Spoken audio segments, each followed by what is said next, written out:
જો આ અંગે બહુ લાંબા સમયથી ગુજરાતમાં વિચારો પોતપોતાની રીતે દરેક નેતાઓ પ્રગટ કરે છે, પણ મોટાભાગનો જે ગુજરાતની જનતાની લાગણી છે, ઈચ્છા છે, ગુજરાતમાં કાયદો અને વ્યવસ્થા ખૂબ સારી રીતે ચાલે છે. આપણા આખા ગુજરાતીઓ આખા દેશમાં કહીએ છીએ કે અમારી બહેન દીકરીઓ નવરાત્રિ હોય, દિવાળી હોય, લગ્ન સિઝન હોય કે બીજા કોઈ પણ પ્રસંગો હોય, એ ગમે ત્યારે રાત્રે સોનાના દાગીના પહેરીને પણ છૂટથી સલામતપૂર્વક ફરી શકે છે. તો આ બધું મોટાભાગના લોકોનું માનવું એવું છે કે દારૂબંધી છે એના કારણે ગુજરાતમાં કાયદો અને વ્યવસ્થા એ સારી રીતે આપણે નિભાવી શકીએ છીએ. બીજા રાજ્યોનો દાખલો આપો કે બિહારમાં પહેલાં દારૂબંધી નહોતી, તો ત્યાંની સરકારે પણ અગાઉ દારૂબંધી કરી.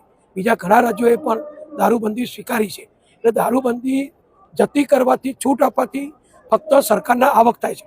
હું નાણામંત્રી વર્ષો સુધી રહ્યો છું. અમારે પણ દર વર્ષે દરખાસ્ત આવે કે આપણે જો દારૂબંધી ઓછી કરીએ, હળવી કરીએ અથવા મુક્ત કરીએ તો ગુજરાતને હજારો કરોડની આવક થાય એક્સાઇઝની. પણ એ આપણે હંમેશા એ આવકની સામે નથી જોયું, પણ ગુજરાતની સલામતી, ગુજરાતની સામાજિક સમરસતા અને ખાસ કરીને આપણા દીકરાઓ એ વ્યસનના રવાડે ના ચડે એનું ધ્યાન સામાજિક સમીકરણોથી ગુજરાત સરકારે રાખ્યું છે. અને ગાંધીજીનું ગુજરાત છે, સરદાર વલ્લભભાઈનું ગુજરાત છે, એટલે આપણે બધાએ માનીએ છીએ કે ગુજરાતમાં દારૂબંધી ચાલુ રહેવી જોઈએ.